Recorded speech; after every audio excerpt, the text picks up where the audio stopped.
141 pounds.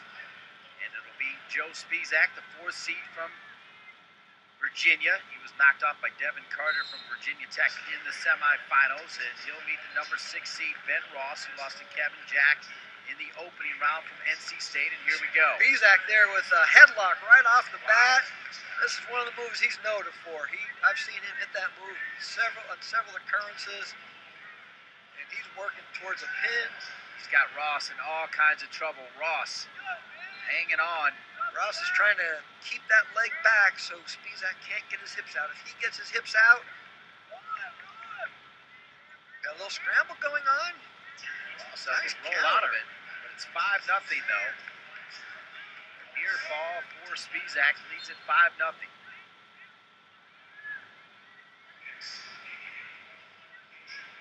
What a start though for Spisak. Wow. Opening seconds. He came right out and threw that headlock.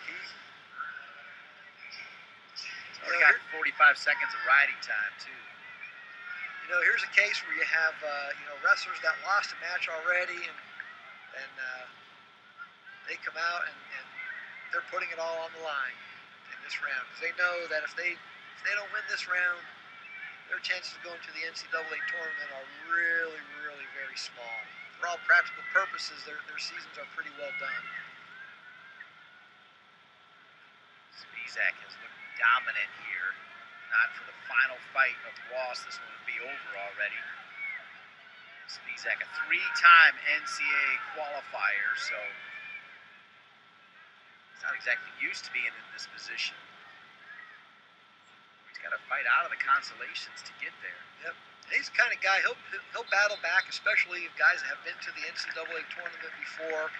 They've lost matches, and they've been able to have the experience of knowing what to do to fight back, to make it back there this year. Spisak runner-up in 2011, the ACCs, but at 133.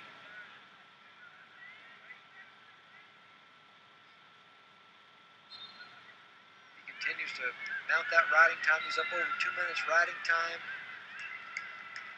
Referee John Nath calls stalemate. Didn't feel like there was any action happening. So anytime there's not action happening, referee has a prerogative to call a stalemate, bring these wrestlers back, and get them started in their original position. Spisak working that wrist, near wrist tilt, looking to get back points. The freshman.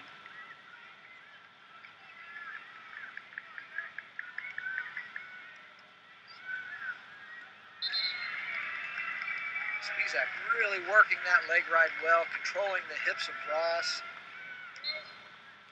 making it really difficult for him to do anything on that bottom position.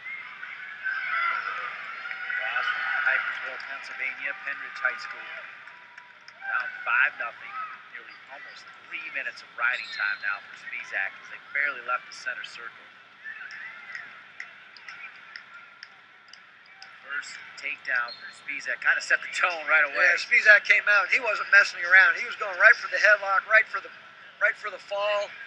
Got Ross in the headlock. Ross was able to hold Spizak's legs. If Spisak gets his legs out, he might have been able to square his body and get the fall.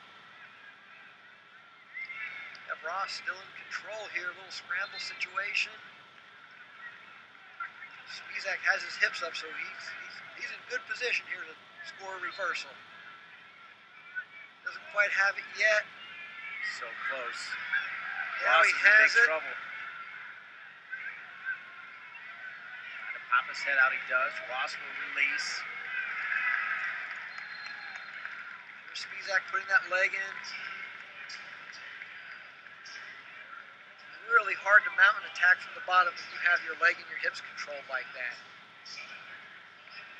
7-0 now, Spisak. Ross rolls over a little bit into trouble. Near fall points. There's Spisak in that headlock position again. This time he doesn't have his legs caught. Trouble for Ross. Well, Crouches out of it. He's trying to pick his head up to get those shoulders to the mat. Ross is still fighting.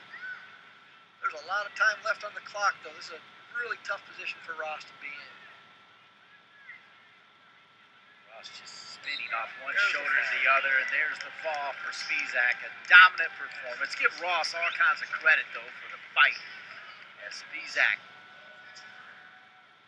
right from the opening seconds, putting Ross in the headlock and then earning the fall here. Yeah, he came out. He wanted to get his job done. He knows he's got one more match to go to qualify for nationals, and he came out and wasn't going to be denied in that match.